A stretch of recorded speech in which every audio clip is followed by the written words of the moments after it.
नई दिल्ली में स्थित प्रधानमंत्री संग्रहालय जिसका गृह मंत्री अमित शाह दौरा कर रहे हैं।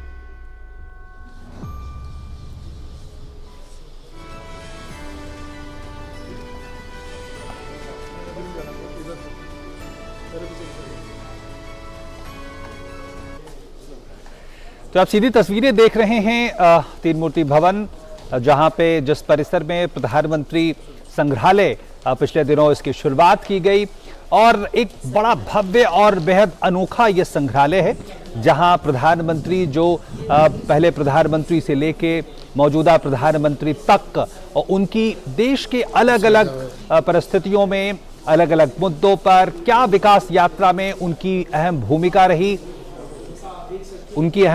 रही, क्या उनके योगदान रहे, किस तरह से भारत की विकास यात्रा में प्रधानमंत्रियों का योगदान रहा, इस बात को यह संग्रहालय बेहद मुखर रूप से, बेहद विशद रूप से प्रस्तुत करता है। और अमित शाह गृह मंत्री पहुंचे हैं इसी संग्रहालय का दौरा करने के लिए। हमारे साथ हमारे संवाददाता सुधाकर दास जुड़ गए हैं। सुधाकर, निश्चित तौर पर किसी का भी बेहतरीन अनुभव होता है प्रधानमंत्री संग्रहालय में जाना, आज गृह मंत्री खुद पहुंचे हैं।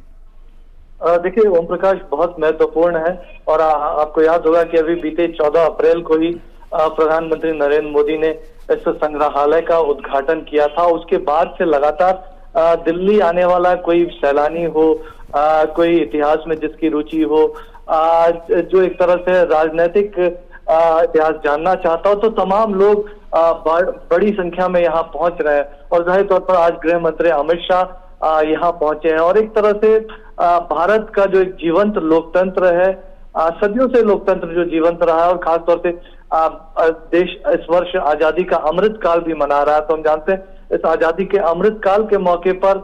देश के जीवंत लोकतंत्र की तस्वीर बताने वाला ये संग्रहालय है, जिसमें देश के सभी प्रधानमंत्रियों की जो उपलब्धियां रही हैं, उन्होंने किस तरह से देश को आगे बढ़ाने के लिए योगदान दिया, राष्ट्र निर्माण में उनकी क्या भूमिका रही है, उस बात को ये बताने वाला संग्रहालय है। तो उसका विजिट कर रहे हैं और बहुत महत्वपूर्ण एक तरह से ओम प्रकाश कह सकते हैं। इसके जरिए न सिर्फ हमारे राजनीतिक इतिहास की देश ने बीते 75 वर्षों में किस तरह से वो तमाम चीजें हासिल की, किस तरह की चुनौतियां, परिस्थितियां बीते 7 दशकों में आई थी, उसका किस तरह से हमारे तमाम प्रधानमंत्रियों ने सामना किया, उसकी कहानी एक तरह से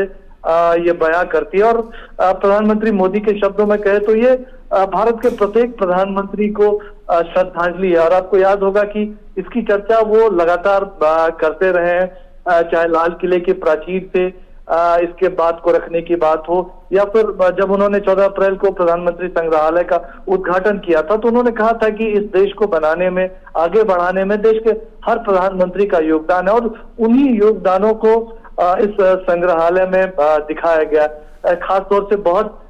इंटरैक्टिव तरीके से, तकनीक का सहारा लेते हुए आकर्षक तरीके से प्रस्तुति की गई है, प्रौद्योगिकी का इसमें इस्तेमाल किया गया है। अगर आपको बताऊं मैं तो जिस इंटरफेस सुधाकर, मैं देख रहा हूं कि सिर्फ प्रधानमंत्रियों की उनके योगदान के साथ साथ एक जो संविधान निर्माण की पूरी प्रक्रिया थी, देश निर्माण की जो पूरी प्रक्रिया थी, राष्ट्र निर्माण की जो पूरी प्रक्रिया थी, मैं देख रहा हूं कि पहले राष्ट्रपति, उनका संदेश भी वो भी सामने दिख रहा है। तो मुझे लगता है कि सिर्फ प्रधानमंत्रियों के योगदान से आगे बढ़कर पूरे पिछले 75 सालों में जो राष्ट्र निर्माण की जो पूरी प्रक्रिया है उसको भी सामने रखा गया है। बिल्कुल बिल्कुल। और देखिए, आप तस्वीरों में हमने देखा कि बाबा साहब अम्बेडकर का जो योगदान था संविधान को, जिस संविधान को आज आगे बढ़ा रहा है, तो चाहे डॉक्टर राजेंद्र प्रसाद की बात हो, उन तमाम महान विभूतियों का भी यहाँ जिक्र है, बहुत गहराई से जिक्र किया गया है। और इस संविधान ने देश को एक संसदीय प्रणाली दी है और संसदीय प्रणाली में प्रधानमंत्री जैसा पद दिया है। और आपको याद होगा कि बीते 14 अप्रैल को प्रधानमंत्री मोदी ने ये कहा था कि देश आज जिस ऊंचाई पर है वहां तक पहुंचाने में स्वतंत्र भारत में बनी प्रत्येक सरकार का योगदान है। और ये संग्रहालय एक तरह से प्रत्येक सरकार की जो साझा विरासत है उसका जीवित प्रतिबिंब भी है। और देश के हर प्रधानमंत्री ने जो संविधान को आगे बढ़ाते हुए, उसको सिर माथे पर रखते हुए लोकतंत्र के लक्ष्यों की पूर्ति में जो योगदान दिया है, तो उसका स्मरण ये कराएगा संग्रहालय। तो इस बात को ये रिफ्लेक्ट करता है कि संविधान हमारे यहाँ कितना एक तरह से जरूरी दस्तावेज है, उसका कितना महत्व, और देश के प्रधानमंत्री ने इसके लिए क्या कुछ कोशिशें की है। और इस बात का भी जिक्र पीएम मोदी ने किया था कि इस संविधान की वजह से भी आज ये मुमकिन है कि एक सामान्य परिवार में जन्मा हुआ व्यक्ति भी ये एस्पायर कर सकता है। सिर्फ एस्पायर नहीं कर सकता, आज हमारे सामने उदाहरण है, एक हम्बल बैकग्राउंड से आने वाले नरेंद्र मोदी जैसा व्यक्ति वो देश के प्रधानमंत्री बन सकते हैं। तो ये संविधान की एक ताकत है। और जाहिर तौर पर गृह मंत्री जब आज इन चीजों को देख रहे हैं तो एक तरह से ये संदेश देश की युवा पीढ़ी को भी है, जो अपने इतिहास विरासत को संजोए रखे। अब देखिए बहुत महत्वपूर्ण है, पीएम मोदी आज प्रदेश के प्रधानमंत्री, लेकिन उन्होंने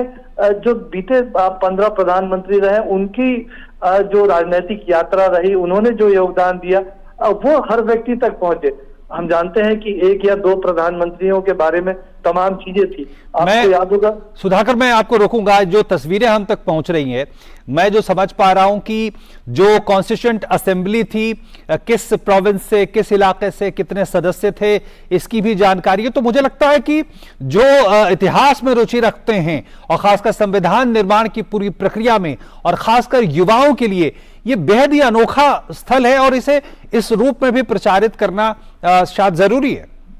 और देखिए बहुत इंटरैक्टिव तरीके से आपने बिल्कुल सही कहा ओम प्रकाश, एक सामान्य सैलानी हो या इतिहास में रुचि रखने वाला हो या एक डेवलपमेंट पॉलिटिक्स की जानकारी रखना चाहता, तो वो बहुत इंटरैक्टिव तरीके से, और ऐसा नहीं है कि उसको एक तरह से वो जो चीजें जानना चाहता है, जिन चीजों के बारे में वो पता करना चाहता है, वो टच स्क्रीन के जरिए इंटरैक्टिव वो जो तमाम चीजें हैं उसके जरिए उसके बारे में वो जानकारी हासिल कर सकता है। यहाँ पर चाहे होलोग्राम हो, वर्चुअल रियलिटी हो, ऑगमेंटेड रियलिटी हो, मल्टी टच हो, मल्टीमीडिया हो, इंटरैक्टिव कियोस्क हो, जो कंप्यूटरीकृत काइनेटिक मूर्तियां हो, स्मार्टफोन एप्लीकेशन हो, इंटरैक्टिव स्क्रीन हो, तो ये एक तरह से एक अद्भुत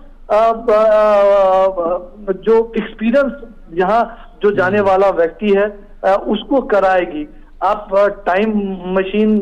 में से के जरिए आप पुराने भारत से मिल सकते हैं, तो आप हेलीकॉप्टर राइड के जरिए 2047 के भारत की तरफ भी जा सकते हैं। इस तरह की भी जो तमाम चीजें हैं और बहुत महत्वपूर्ण है। और ये एक कहावत कही गई है कि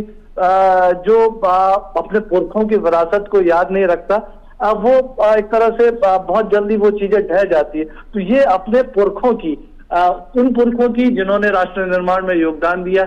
उनके विरासत को संजोने की, संवारने की, उसको आगे बढ़ाने की, युवा पीढ़ी से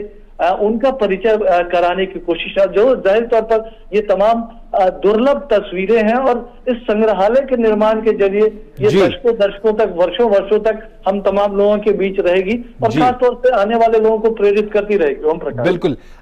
हम जानते हैं सुधाकर कि इस संग्रहालय की परिकल्पना, उसकी शुरुआत प्रधानमंत्री से हुई थी, प्रधानमंत्री मोदी से हुई थी, और हम जानते हैं प्रधानमंत्री का एक झुकाव, एक लगाव नई नई तकनीकों के इस्तेमाल, चाहे गवर्नेंस में हो, चाहे संग्रहालय के निर्माण में हो, उसके पूरी रूपरेखा में वो भी झलकती है। क्या ये कहना सही होगा? देखिए बहुत बहुत महत्वपूर्ण है, और आज की अगर युवा पीढ़ी को जोड़ना है, उनको एक तरह से रूबरू कराना है इस हमारे राजनीतिक इतिहास से, तो जरूरी ये भी है कि आज के समय के माफिक और 21वीं शताब्दी की जो आधुनिक चीजें, उसके जरिए उनको इन तमाम चीजों से परिचय कराया जाए। और जाहिर तौर पर आपको पता है कि यहाँ जो संग्रहालय में जो तमाम चीजें लाई गई हैं, चाहे प्रसार भारती हो, ऑल इंडिया रेडियो हो, दूरदर्शन हो, लोकसभा राज्यसभा हो, तो इस तरह की जो तमाम जगहों से इन चीजों को इकट्ठा किया गया है, प्रधानमंत्री कार्यालय हो, और उन तमाम चीजों को यहाँ रखा गया है।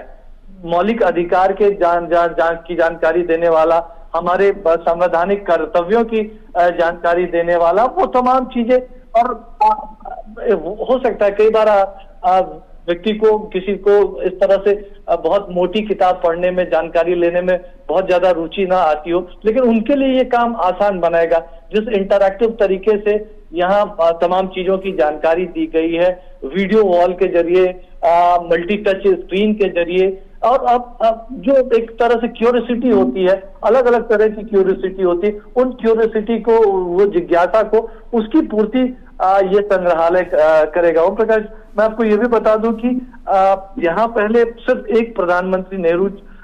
जी की Nehru memorial museum and library हुआ करती थी, लेकिन एक नया बिल्डिंग बनाकर पहले वाली भी जो म्यूजियम था उसको भी थोड़ा अच्छा स्वरूप देते हुए ये बनाया गया। तीन मूर्ति मार्ग पर ये स्थित है। करीब 10,500 स्क्वायर मीटर का 306 करोड़ की लागत से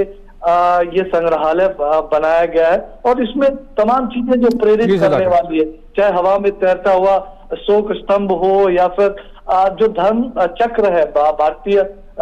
भारतीयों को प्रेरणा देने वाला, जिसको तिरंगे में भी इस्तेमाल किया गया, तो तमाम चीजें जो है प्रेरणा देने वाली है। और चाहे जवाहरलाल नेहरू की बात हो या मनमोहन सिंह तक की बात हो, उन तमाम प्रधानमंत्रियों की का जिक्र, अटल बिहारी वाजपेयी हो, नरेंद्र कुमार गुजराल हो, देवे गौड़ा हो, देश के हर प्रधानमंत्री की राजनीतिक यात्रा, उसका जिक्र किया गया। ओम प्रकाश, बिल्कुल सुधाकर, इस लिहाज से कि हम जानते हैं जो तीन मूर्ति भवन प्रधानमंत्री जो जवाहरलाल नेहरू, उनका एक समय आवास हुआ करता था, और जैसा कि आपने सही कहा कि पहले यहाँ सिर्फ एक प्रधानमंत्री की यादें संजोई हुई थी, लेकिन अब ये जगह, इसकी प्रासंगिकता, इसका महत्व कई गुना तक बढ़ गया है।